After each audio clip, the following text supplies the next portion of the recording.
Hello and welcome to another EFL Manager special from the Honest Football Podcast. We're back this morning with League 2 action and I'm joined by Charlie Betts as always. And I think it's safe to say, no matter what we think of the appointment today or the change of management at Southend United, the way it's been done is not something we're particularly impressed with. We're reacting to the news that Mark Molesley's contract was terminated from Southend and he has been replaced by former manager Phil Brown, who has come back for a second stint at the club. But Charlie, we always talk about the old man first, and I think it's fair to say, we'll get onto the stats, we'll get onto the statements in a minute, that we think Mark Molesley's been pretty hardly done by. Oh, 100%. I mean, I think we'll go on to the relationship, for the want of a better phrase, with the chairman. But the facts are, and, we quite like dealing in facts, was for the first 10 to 12 games, pretty much a youth team, for the reasons off the pitch. And, we've spoken about, in length in the pre-season predictions, the off-the-field stuff with Southend. I really don't know what else anyone could have done in that situation. If you're having to put out a youth team, pretty much for against professional players week in, week out, you're gonna get hiding, aren't you? You're not going to be competing as well as you should. What I will say is, since the turn of Christmas, they've now become a competitive side. They're only a few points off of getting out, and there's teams at the bottom we mentioned about Colchester potentially off the field issues as well. Grimsby, all right, might have hit a little bit of form recently, but we didn't expect them to be down there. What I'm saying is he's actually done well, given the resources he's got. The issue that I have with the statement, which I'm sure we get onto in a second, is how he's sort of being blamed for a bad January transfer window.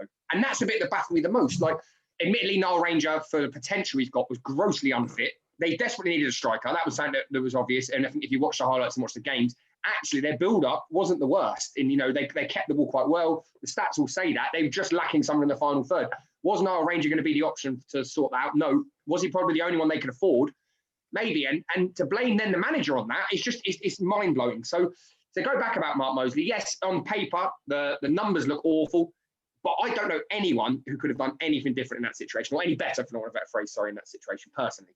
Well, yeah, we've got to go on to this statement because it's combined, and I've got to be fair here. We often try and look at the initial fan reaction on social media. We try and look at the sort of balance of things rather than being dramatic. And I think we've got to commend a lot of Southend fans who have actually been very fair in this situation and have seemed to be quite sensible. But we've got to go back to this club statement, which is bordering on astonishing in my view, which is, we'll get past the termination of the contract. They thank him for his commitment throughout his tenure, the standard line, and the board recognised that they worked tirelessly. However, whilst considerable further support was afforded during the January transfer window, results on the pitch unfortunately remained inconsistent.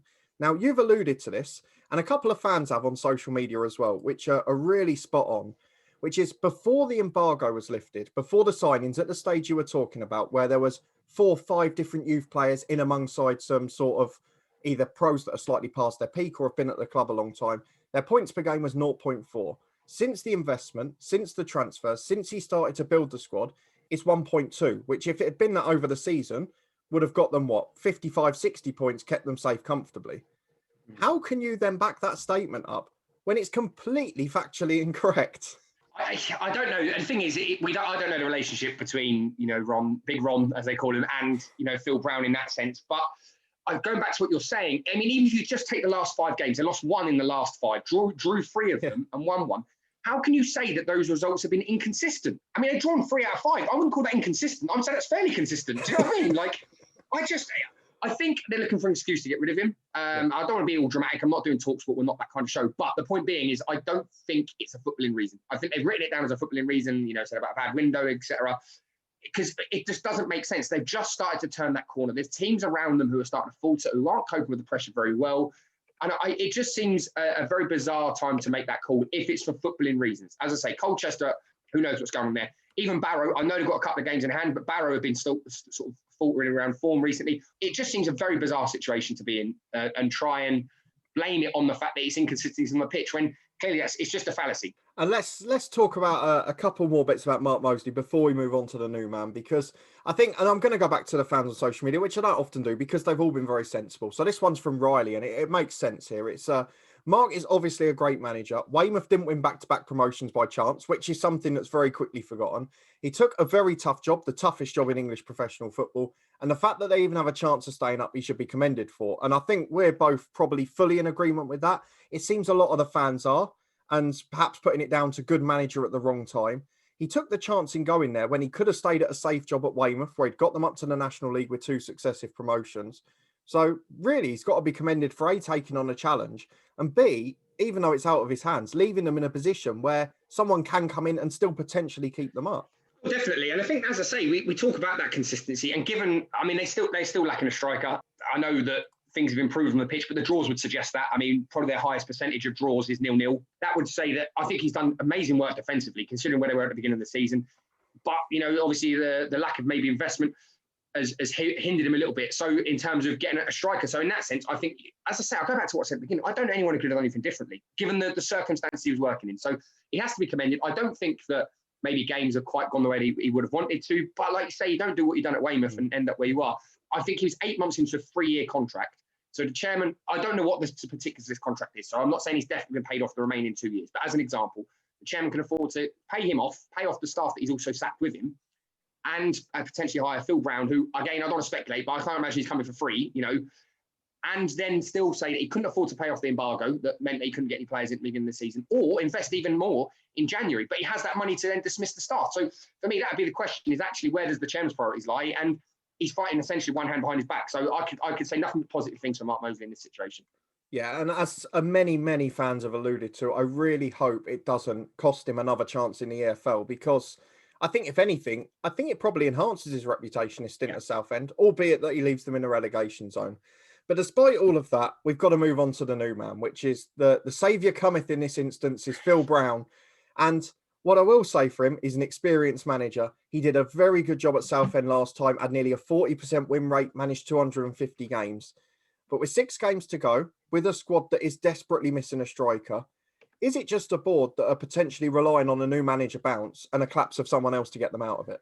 There's 2 schools of thought, I think, on this. There's, yes, that he's come back, and we'll talk about maybe the positive part. I want to get the negative part out of the way. There is an argument that some of the financial difficulty they're in is that he signed players on grossly overinflated contracts when he was there the first time, who are still there now. And that's mentioned in the statement. Some of the players he's got there, he brought there, are still there now. And part of that, I think, is maybe the financial mismanagement. So that might be a worry for me if him coming back in, especially if he keeps them up, is how financially sound are you going to be up post Phil Brown again. But, that's more of an off the pitch issue. In terms of on the pitch, I mean, one thing I will say, he comes across from the outside as a very inspirational manager. He's the sort of manager you want to play for. He's someone you're going to run that extra yard for. So maybe that's all they're missing, in the sense of, I know we mentioned about striker, but maybe just keep drawing those games, pick up one win in the next sort of 4 or 5, draw the rest. And that might be enough to keep him up. Like you say, Colchester potentially, whatever's going on there. As I say, Walsall, I'd be worrying if I was there. I'd be looking over my shoulder a little bit. So I think he's a very good manager. You can't doubt that. His statistics say that.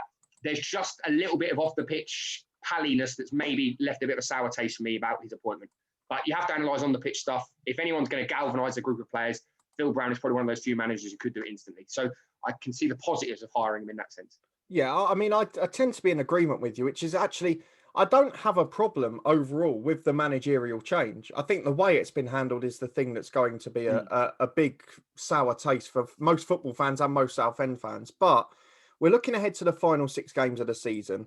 And if we have a look at Southend, they've still got to play Colchester and Barrow away from home. And you've mentioned it. If they can pick 2 or 3 draws up out the other games and win those 2, it only takes one of them to be on a bad run, doesn't it? So have they got a chance in your book? I think they have. I mean, to be honest, even then you look at, so you mentioned about that Crawley Town, who can't go up, can't go down. So that's another team that potentially, I'm not saying, I don't like doing this, I say it's in championship predictions. I'm not saying every team that has got nothing to play for is just going to roll over, but it just gives you a little bit more of a fighting chance. It gives you a little bit more of an edge. So that's potentially 3 winnable games there. Leighton Orient, they've got later on the end of the season. At that point, I mean, the playoffs are so tight, to be fair, in League Two at the minute, but they could potentially be out of that. So they're not playing teams at the top end of the table. So that does give them an advantage. Like I say, teams around them and teams that might, by the time they come to play them, not have much to play for. And as I mentioned, with that Phil Brown bounce, with that energy and enthusiasm and that galvanisation that he'll bring, it might be enough. And I really worry about Colchester. We'll probably end up doing another special on them. Manager's gone, Hayden Mullins in charge. I mean, that's been a bit of a circus as well. But for the fans, I hope they do it. I do hope they do it. The worry for me is that will this lead to more financial mismanagement later on, which I'm sure we can talk about in a bit. Yeah, I completely agree. I've got to say, having gone there as a Luton fan during Phil Brown's first stint when we were both fighting at the top of League Two, it's a good club and hopefully they will survive. But I guess you could say that for all the clubs at the bottom of League Two, is that most of them you wouldn't consider to be clubs outside the Football League. But we've got to go back to your original point, Charlie, which is, yes, they've been shored up defensively. They're not one of the worst 2 or 3 defences in the league now, but 24 goals scored in 40 games. They still haven't got a recognised senior striker. A lot of them are young players that have come up through non-league or been released from Premier League clubs that haven't set the world alight this season. And if you're scoring a goal every 2 games, essentially, as a team rather than just as a striker, surely there's a big, big problem. Yeah, definitely. And I think any manager who comes in with 6 games, you're asking a lot of them to suddenly find a diamond in the rough in the youth team. That'd be my only criticism about all of this. If they were going to get rid of Mark Molesley, which, again, we've had our thoughts on that, I'm surprised they've left it till 6 games before. Because apart from, like we mentioned, about maybe a bit of teamship and a bit of that Phil Brown can bring, we talk about coaching quite a lot on this sort of podcast. He's not going to be able to necessarily change a striker's way of playing. We spoke to Matthew Tipton before, and he said about, I'm not going to be the one running channels as an example. It takes time to coach players into that. And actually, if they'd have done this a few months ago, or even a month ago, that gives him another 4 or 5 weeks to potentially mould a striker into something that could be a bit more workable in that running. I think 6 games in, not even 6 weeks, is it? So you're asking a lot of him to do that. So I think you're going to have more of the same problems. Yeah, and I guess before we move on to our final thoughts for the season and for this whole thing, we've got to talk about the negatives. We do try and have a balanced debate. And despite Phil Brown doing a very good job at Southend last time, since then, his last job in England was the rest of 2018 largely at Swindon, which was a so-so spell, basically one draw and lost the same amount. And in his only managerial stint since then is at Pune FC and Hyderabad FC over in the Indian Super League. So for a manager who's coming into a situation like this, to not have managed in English football for 2.5 years, to have the understanding of the players you're with and against, and also to have been in a different footballing culture in the meantime, is that going to be a benefit, or potentially could that be one of the pitfalls towards the end? Well, I mean, when he was in India, he won 1 in 12 games. That was why he was sacked. So it's not like he had a successful time and can use that as a foundation. So that could go one of 2 ways. Either he's learned a lot from it and will be like, right, I'm going to change my practice. I'm not going to do this. I'm not going to do that. And there's also the argument of the resources. The Indian Premier League throws quite a bit of money at the teams, regardless of whether they win or not. I do think, though, football changes quickly, and I do think that maybe that stint out might have affected him tactically. But I do think there is an element of his character, the way he galvanises players, and I keep saying that, but the way that he brings people and almost brings fans with him a little bit might be enough to get them over the line. I think he's short term possibly the one person who could just make you run that extra yard, put a bit more into that tackle, try and bomb over on that overlap a little bit more. Do you know what I mean? That kind of stuff, really. But tactically, I don't know, maybe the India thing might have hurt a little bit. Fair enough. And I guess we have to move on to our usual endings for these episodes, which is our thoughts for this season and beyond. So let's start with this season. 5 points behind, 6 games to go. Colchester directly above them have been through 3 managers, albeit 2 interims in 4 weeks.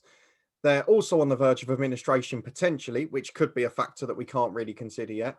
And Grimsby 2 points behind have a game in hand. And then there's a sea of clubs in the mid-40s. So do you think, yes or no, Southend are going to survive this year, Charlie?